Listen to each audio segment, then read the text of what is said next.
Good morning, good afternoon, whatever time of day it is. My name's Danny, and I am applying for the stretch delegation role for internal communications.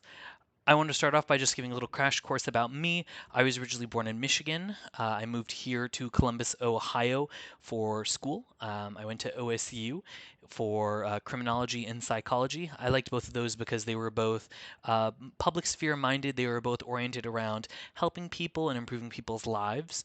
Out of college, I worked in the service industry for a long time, and I'll get into that a little bit more later. But I did the serving, bartending, managing, kind of did it all there for a long time. But most importantly, I am passionate about people, supporting people, making sure they can do their best work, and trying to find new and different ways to improve their lives. I wanted to hop right into it and get to the questions that you folks asked me and want to hear my opinion and hot take about. I'm going to start today with the first question, and what is my favorite way to consume information at work and why? So for me, this is actually a really easy question. I find that I do my best listening and learning in terms of communications in puddles. So for us here over at Hub Express in the AC area, we have little our pod meetings, we refer to them as puddles. I enjoy this because usually it involves my direct leader, my supervisor, somebody I have a personal connection with, talking about a communication that they've received. And then I'm usually able to be shared a Confluence link or have a reference material. So I'll be listening to Jesse talk about, hey, there's going to be a change coming into one of our workflows. Here's the reference for it, and here's the top down view about why we're doing it, why it's important. Um, and try to understand the bigger picture. Sometimes I think people get really like stuck in there's like all I am is an account coordinator. I just need to know that, make sure how to do the keys and move forward. I always want to make sure that my perspective is as wide as possible and that I'm understanding as many areas of the business as possible. That way, not only can I make sure I'm doing my job, but I have the understanding of where I fit in the business. And that's one of the reasons why I like having those big top down kind of confluence resources and things like that where I can directly look at the why. But also, I like making sure that I'm in that space with my team where I feel most comfortable and most safe asking questions. I think sometimes when you're in really big spaces, it can be really intimidating, actually, to ask questions or to get clarifications. But if I'm in my puddle space with my same, 11 awesome team members and Jesse, somebody who I know he's got my back, he's going to really do his best to answer my questions, I'm going to feel more confident and more comfortable asking nuanced questions, making sure I am uh, getting the most understanding possible out of that communication. Okay, now as for question two, what aspects of communications do I think can be improved here at Cover My Meds, and how would I solve it? I actually want to go back about a week to the all hands meeting we had on 7/28. During a portion of the all hands meeting, we were shown data from a survey that was sent out to the account coordinators, appealers, etc. A lot of people here in Hub Express, and it measured all sort of things from how you feel about the culture here. Do you feel energized by your work? Do you believe in the success of Cover My Meds as a long-term company? That sort of things. And when we talked about the three that were ranked as the least favorably, I believe is around 61 to 62%, two things came up. And one of them was collaboration between units. People didn't have a lot of faith that between the business units, people would be able to communicate and collaborate well, and then also that communications on directly involving change weren't handled well. And while they were still like about that, I think it was about one third, so about 60, 65 somewhere in their percent of people were still pointing out as favorably. That still means that there's a hefty chunk of people, and if it's being ranked as the lowest, I view that as the immediate area to tackle. And like to me, I see that, and I see this incredible opportunity for growth, for direct improvement. Because if you're getting that kind of feedback back from the people who have their boots on the ground, their perspective on that is going to be really helpful. So in regards to solving the issue, I think your first question you have to do and you have to think about is ask why. Why is that one third of people not viewing this process favorably? We know that these responses can get all the way up to like 85% favorably, which would only be 3 out of 20 viewing it as unfavorably. Ask people why. There's always going to be people who are uncomfortable with change or have extra questions about change. Is it just that aspect going on here between units of collaboration? Were there certain projects that people thought would go a certain way? Were there specific examples people are talking about? Or is this just their perception of what's going on? So I would start by asking why, and then I would focus on goal setting. I want to make sure that I have a clear picture of the issue and then have a clear example of what success looks like in terms of how we're tackling it. Are we looking to get those same numbers up away from that 1/3 and start shrinking it to we can, aim for those 15% of people are looking at it unfavorably, that sort of thing. Because I think context is always going to be important for those things. When you think about how much change Cover My Meds has gone, and even just since the time that I've been here, of course, there's going to be people who are trepidatious or hesitate. So I feel like it is and does fall on the role of internal communications to make sure that while change can be seen as scary, and that might be a very normal human reaction, it kind of falls on our shoulders to make sure that people understand the why the change is happening, make them comfortable with it, and make sure that there's a follow through. We're changing this because this. Here you are. Okay, now let me check back in with you and make sure that you're understanding where we're coming from.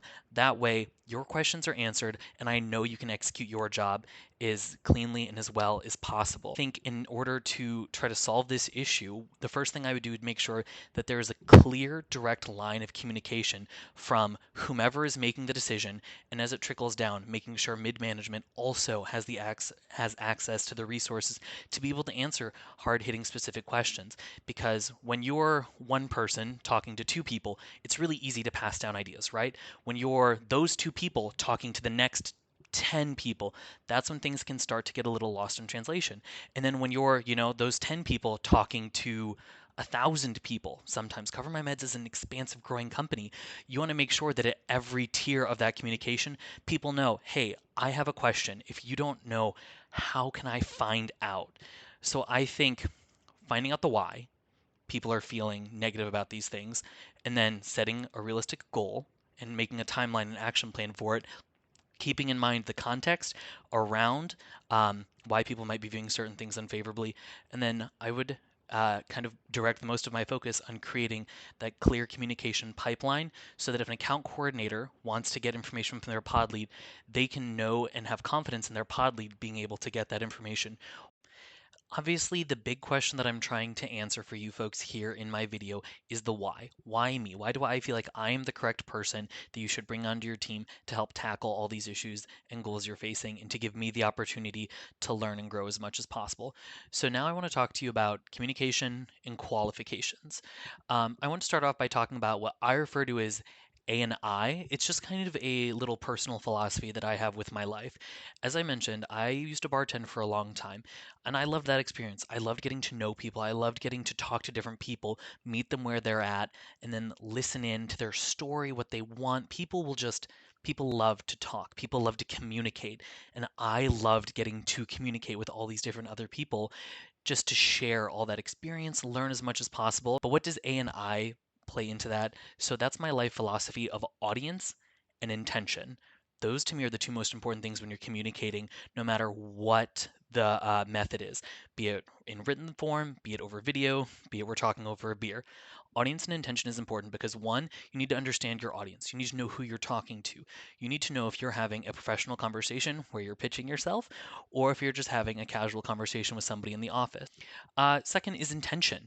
I think it's important for you, after you know who your audience is to understand their intention and your intention. That way you can stay focused on the topic. So, for example, in this situation, my intention is to make sure that I'm painting myself in the best and most honest light possible so you get an accurate depiction of who I am as an individual. And then your intention is to take the materials that I'm providing for you to be able to judge and decide if you think I should be brought onto the team. How I talk, my mannerisms, the things that might come up will change and differ depending on what the intention of the conversation is. So to me, those are the two most important pieces of communication, regardless of its form. Um, but obviously, a huge portion of this is writing. I actually got really excited when I saw that one of the bullet points was a passion and joy of writing. I discovered that I loved writing in high school. I petitioned my high school school board to allow me to take community college classes for English credits under composition instead of staying in school, staying at the high school. That continued to translate until I was in college. My degrees are in criminology and psychology, and both of them involved a lot of essay writing, which I might be the only person who actually really enjoyed. But also just in my personal life, and this is maybe a little goofy, but I'm an avid fan of Dungeons and Dragons. I love writing recreationally. I'm currently creating this tapestry of a story for my friends called The Ghosts of Saltmarsh. And it's about, you know, epic fights with the undead and cool pirate lore and all this, where I'm getting to flex those same muscles on research, writing, communication, sharing ideas with people, accepting ideas from other people to create something exciting and new and fresh. And it is all through writing that I've been able to do this.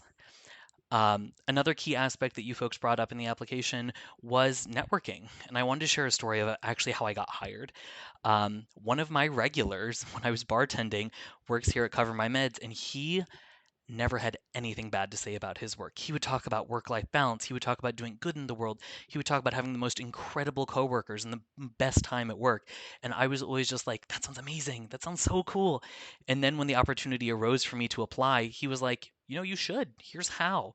And he was able to help me through that process and kind of walk me through what working at Cover My Meds looked like. So it was through networking that I was able to even get my job here. And then also, I want to talk about organized and energized. I feel like I've done a pretty good job showing my passion for not only working at Cover My Meds, but also why I feel like I fit into this role and why I think I could be such an excellent person to fill this position for you folks. And I do consider myself exceptionally organized. Right now, I currently run the Power Hour engagement activities for my team. So every week, I'm tracking different initiatives such as Slacktivities, engagement opportunities. I'm making sure people feel involved. And that requires me to be very organized and operate on the fly very successfully. Right when I got hired, for more organizational examples, I created my own personal Confluence page. Yes. So I was able to collect, compile, and organize information that people communicated to me in order to make sure that I wasn't losing out on anything that I could have learned. I want to talk a little bit about my personal goals and why this specific stretch program spoke to me. In my quarterly review a couple weeks ago, I spoke with my pod leader about feeling like I had a firm understanding of what being an account coordinator is. And I also talked to him about how that's not enough. I talked about how I'm an ambitious learner and how one of my goals is to understand not only account coordinating in Hub Express, but also to understand Cover My Meds as a business entity. And that was one of the bullet points that really just excited me that you guys brought up. Um, was that there's going to be opportunities to network and meet other people from different sectors of the business, and you'll have to be able to find ways to communicate with these people and be able to listen, actively listen and learn and pull out the thesis of what they're saying in order to ensure that that communication is going to be as clear as possible. I also want to talk about that I'm very receptive. I'm open to feedback and criticism. I think one of the hardest communications you can have is giving and then receiving feedback. I think it's important that you always seek fresh eyes to look over what you've done. That way, you can't get married too much to your first draft or your first idea. That's exceptionally important in writing. You always want to make sure you have somebody editing it, somebody going over and checking everything to make sure that you might think you're clearly talking about what you are, but having a fresh set of eyes be like, yes, you understood this and you effectively communicated that. Um, I'm very open to having those conversations. You have to be able to separate ego from work and be open to receive feedback in order to learn and grow. Um, and then also, this wasn't explicitly stated, but I want to talk that I'm a creative individual. Um, I've talked about the Dungeons and Dragon things, obviously, but you talk about bartending and the chemistry behind it. I enjoy problem solving and I enjoy thinking of on the fly solutions to help me get done what needs to get done. For example, my solution to not wanting to have notes on the screen was to make sure that also in my field of vision, I was able to have personal notes. So while I'm talking to you folks over here, I'm also able to glance over there without breaking that communication, without pulling myself out of the conversation. I found a creative solution to continue the conversation. So, in conclusion, thank you so much for your time today. I really appreciate you folks offering up this opportunity and considering me for the role. I look forward to hearing from you in the future. And thank you so much. Have a wonderful rest of your day.